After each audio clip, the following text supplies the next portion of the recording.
Right, this is part 2 of my little series of videos that I'm doing for no good reason whatsoever, really. Just because I'm bloody well bored. We're sat here. I'm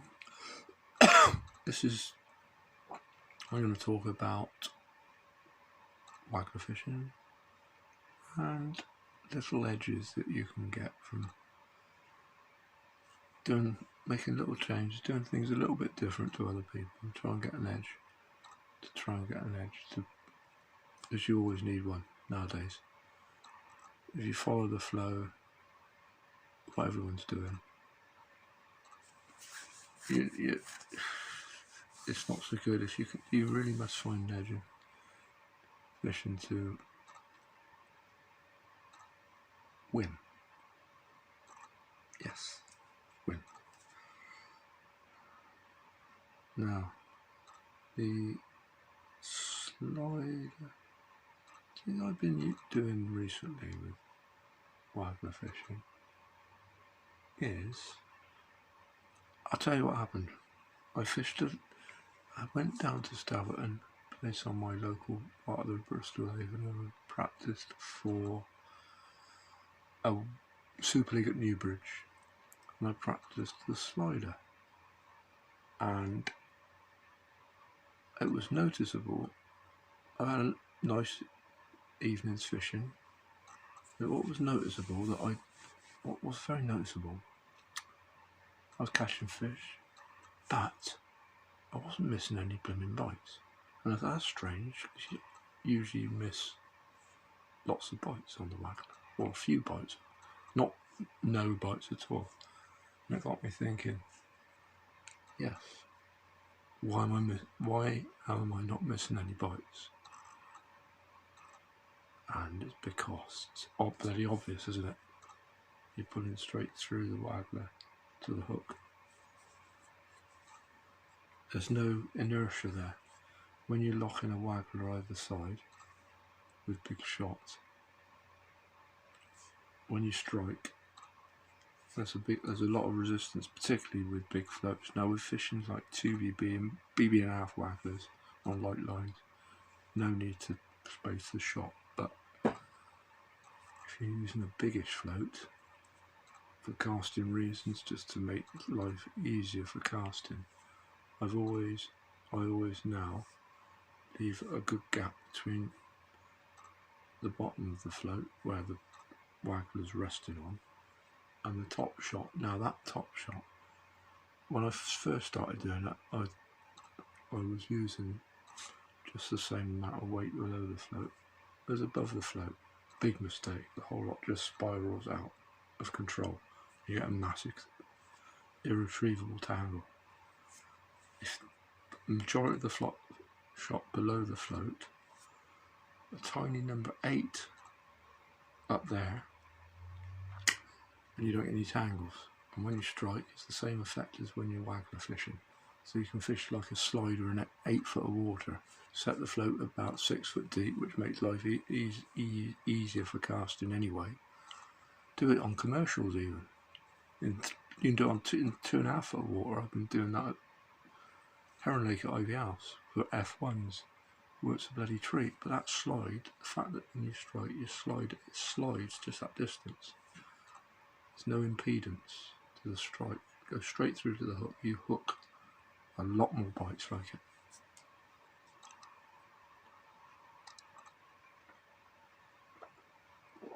I love a lot more bites. Try it. The other thing about waggler fishing is that it's not all about dotting the float down. Sometimes you want half an inch of bristle. When I say a finish bristle on a slow piece of river, on the upper Avon, slow bit of river. The old Dren, I love the old Dren Peacock inserts. They're the best floats. They're brilliant. Don't think you can get them anymore, but they weren't loaded. Just straightforward. You could use a quick float change with a big eye in it. And as I said, slide it, use a slider if you need to. And often you start off with 1/2 inch of floats stuck out of the water. Choose the biggest maggot you can find. If you use a maggot, single maggot, smallest hook 2207. Fish this chub there 09, whatever. Still hook, smallest hook 2220. But yeah, that fish, especially small fish, take time to engulf a big maggot. You'd be surprised, and you can strike too quickly at the bite, and it yeah, basically it pays to let the bite develop. Now that won't work for very long because you'll start missing bites, because the damn things, you know what roach are like, they wise up quickly. Roach and dace, they just wise up. Just wise up basically. What I found works really well then, put a number 6 shot, a small number 6 shot, an extra number 6 to dot it right down. I always find a plus or minus about a small number 6 is right. Dot it right down, then pick out either a single pinky or a small maggot, and they're taking it differently, you see. They're just mouthing it when you start missing bites. Dot it right down, start catching fish again. I'll show you when I do a video on the river, hopefully, get out, maybe when in the warmer weather. I'll show you what I mean. It works every time. I'm telling you, it works every time. And then start missing bites again. Obviously you vary your depth a bit. Now if you're using that slider thing, you can vary the depth easily by just pulling the number 6 shot up and down, number 8 shot up and down. So it's instant for changing depth. It's brilliant. Don't have to move the whole lot.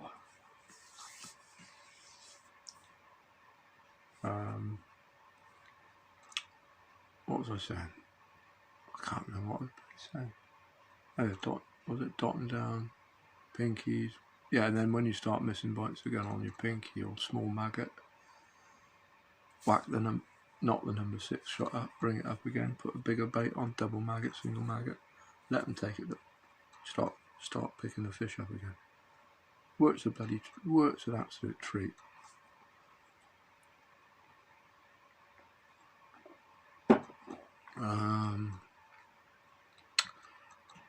Shotting wise for the heavy waggler is, I started for that sliding waggler I'm talking about. I've started to use an awful lot more shot down the line than I used to.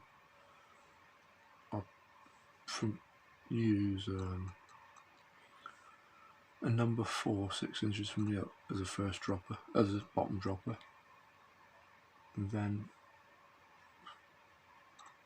8 inches above that, 1 2 3 4 3 number 4s, and then above that you've got to be careful with your spacing because you can get tangled. Above that, I don't know, a couple of foot above that, depending on what depth you're fishing. 1 2 3 number 1s, say 3 or 4 number 1s. There's no hard and fast rules about how much shot you put down the line. Basically, in the summer months, if you're trying to fish maggot on the rivers with the number of bleak that there are about nowadays, you've got to use a substantial amount of shot down the line. So you just got to play around with that. You just got to mess around with that until you get it right. I mean, sometimes, but almost, I've never gone as far. I have tried a BB nearly at like 6 inches. That don't tend to work very well. They do get a bit funny there. But after saying that, on the pole I've done, you can drag the whole lot down, a gram down to 4 inches from the up to just drop it straight down the hole and get through all the shit fish up in the water to get to quality fish on the bottom. So you'd be surprised how much shot you can put down. On the waggler, as I said, up to about a number 6 and a number 4 is pretty good. It's a lot of shot down near the hook. And then, as I said, sort of couple more little bolts above that. It's almost like a heavy string, if you like, heavy string of shot down. That's with the slider that I was talking about. Now I also have another float setup, much lighter, in say I'm fishing 7 foot of water, which is quite a common sort of depth from somewhere like Chippenham or even the Middle Thames. We use a string of a lighter rig with a string of 9s or 8s, probably 9s, and have the bottom. I'm not, to be honest with you, I'm not into tapering it down to I used to be into tapering it down to a tiny shot. I'm not so sure you need to do that. Just have it go 9, 9, 9, 9, 9, all the same distance apart, 6 inches for the and 6 inches or 5 inches above every sort of 5 or 6 inches strung out. That would be a lighter waggler, a gay rig if you like. You need that because sometimes the bolt rig doesn't work all the time. Again, it gives a different presentation. If you're fishing hemp or caster on the waggler, harder baits like hemp or tears, you tend to use, I find that lighter shotting's better for some weird reason. It's the same on commercials. If you're fishing hard pellet, then a lighter float tends to be the way to go. Fishing expanders, quite often you use a heavier float. Sort of fluffier, lighter baits require more shot down. Hard pellets, less shot down.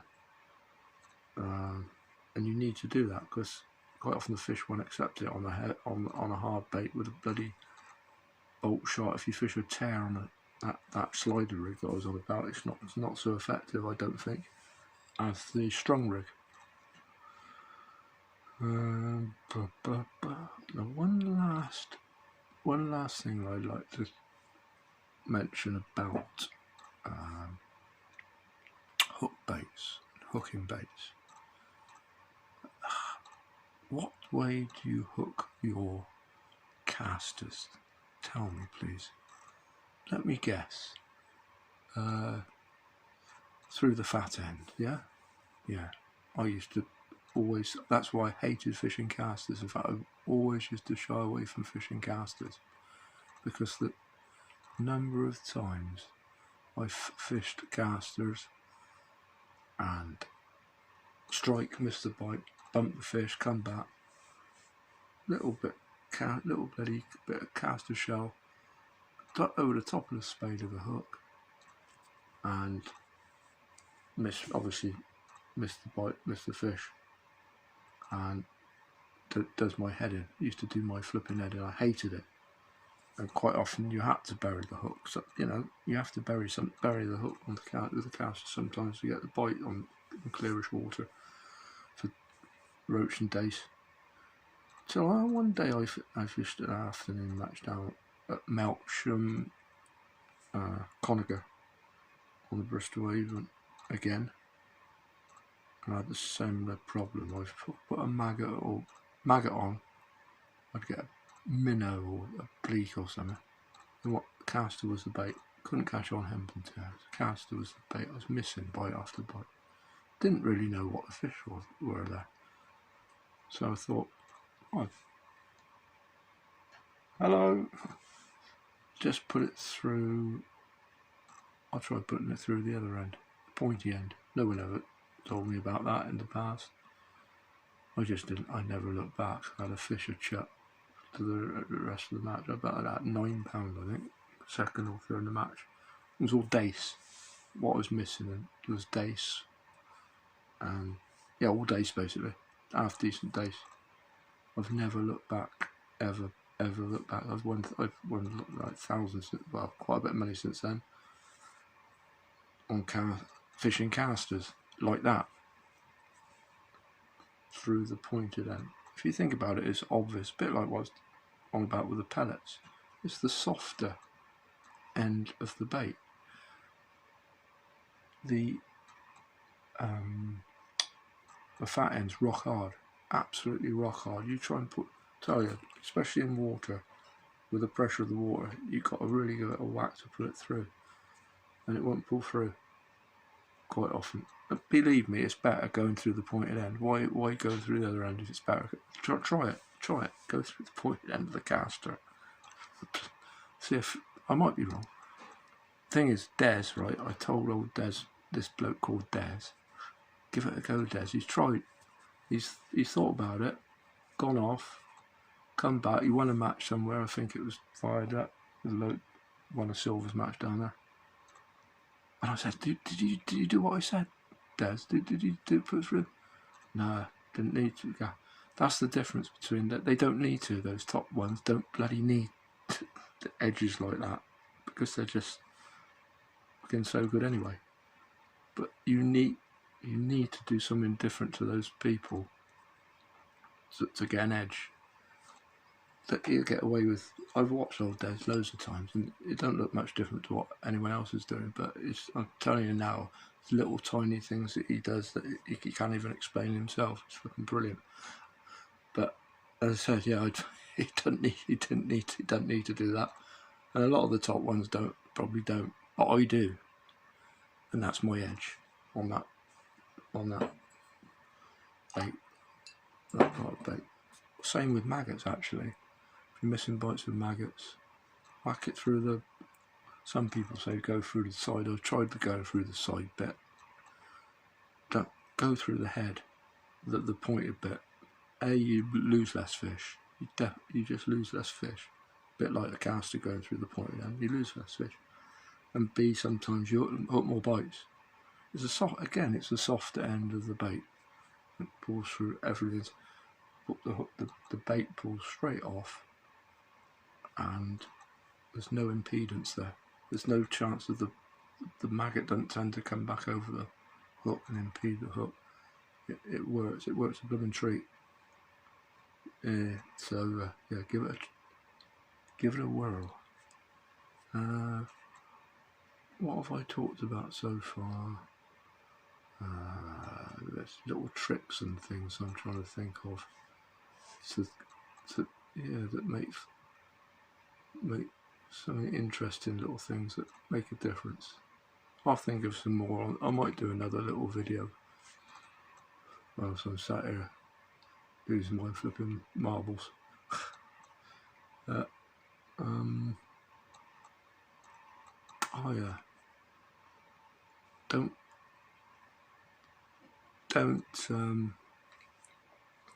Don't neglect bleak on rivers, but don't always think you're going to catch them on the pole. It's amazing how quick you can. Rollsy told me that you could put lad, I know Kevin Rolls, I go fishing.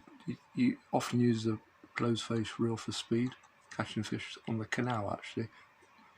On the Canada, it's amazingly quick, and it's the same with bleak fishing on the river. I got an old Abu 508, which I'm the right because I'm the cack-handed one, and just use a very very small waggler. Use pound maxi mainline, which is ample because you're not going to catch anything that's going to snap that. Probably not going to get snapped up with a bleak. And might catch the odd dace. If you really like the main line, you can use these little baby wagglers. Take, I don't know, 1, 2, say, depending on how far you have to fish, 2 or 3 number 4s, quite often less than that, 2 number 4s, little tiny wagglers. Shotted cutlet, whatever, a few 12s down the line, fish between 18 inches and a couple of foot deep. You've got to play about with that. You can flick that out underarm, in bleak, out again with the same pinky or maggot. In lightning speed, you could catch flipping absolutely loads of bleak like that. It's deadly. But again, I'd fish really light for bleak. Another bit of name dropping. A bloke, brilliant angler, right? Steve Liston from Swindon. used to fish with him a few years ago, told me this. He said fish 06 and 24 for Bleak makes a massive difference, especially on the waggler. And he's right, funnily enough. They're little fish and they're tiny fish. Light lines are going to make a massive difference. It's obvious, I think, anyway. So yeah, I fish light for Bleak. It's a bit different when you're fishing for him on the plumbing shavy, rich shave style, 10, 16 up, bolt down, hooking themselves. That's all right when there's millions there, but if you've got to start fishing for a few Bleak that are out there, yeah, just like fine down a bit. Fine nickel-looks are good. Use the old 531s. They keep their point brilliantly. Oh, that's the other thing I was going to say. Always pinch the barb down when I'm fishing on natural venues. Barbless on commercials, obviously, but on natural venues, it's so much quicker. You got better bait presentation, and better bait presentation. It's quicker and it's miles quicker to unhook the fish. It's friendlier on the fish. Don't damage the fish's mouth. It's miles quicker. It's miles better. You don't lose any more fish, I don't think. Pinch the barb down with a pair of style pinchers. That really makes a difference. And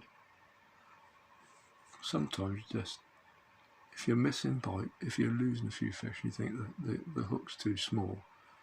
Tell you, crystal benders particularly, instead of changing the hook length, tweak the hook, just bend it out slightly with your style pinchers, and then bend it in. So you've bent the round of the part of the hook out just slightly. Bend it in at the shank. Bend it in at the shank. So you've got like an in between round bend and crystal bend. It's like a hybrid hook. it's a cross between the two, and instead of changing it up, you've got the better hook hold, still with the light hook, which is obviously an advantage. Okay. Anything else? Anything else I can think of? Little tricks? No. Light main lines on the lightest possible main lines on the waggler, so you don't have to fish too heavy a waggler. Which again can be an advantage. Can be a massive advantage. I used to use a pound maxi, but that's a little bit too light for my normal fishing nowadays. £1.5 maxi. It's good when you're not going to encounter too many chub and stuff. £2 maxi. Don't usually go heavier than £2 maxi on the rivers. Should be able to get most. Not talking about the River Wye. Places like that, should be able to get most bonus fish out on £2. We should do. I've had £200 of carp out on £2 max in 010 Silstar, so you blooming well should be able to get chub out. Although they're wily buggers, they find snags and stuff. That's what I was going to say. Silstar line. I'm not one for pushing goods right. I'm not spont. I am. Silstar to me is the best. The old original Silstar. It's the best line going, particularly for bigger fish, carp and stuff. The green lines, don't know what it is about green lines as opposed to white lines, but they're more supple, they're stretchier. Remember the original Green Force, Tubertini Verdi, brilliant lines. And Silstar Match Team is a brilliant line, the best line. I haven't found anything to touch it. It's flipping brilliant. 010 Silstar, you can land a flipping boat on it. Land a whale on it. 012 Silstar, Jesus, they've break that. They deserve to go off, don't they?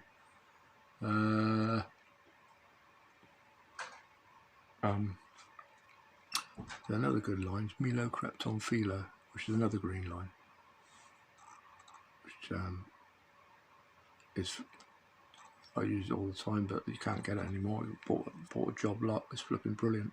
Goes down to 06, from 06 up through. I think they go sort of 07, 08, 09. It's good. It's good stuff. A lot of these lines, I reckon, are too high tech. You want.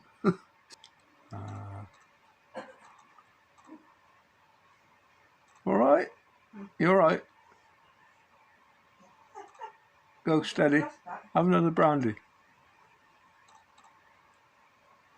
I know.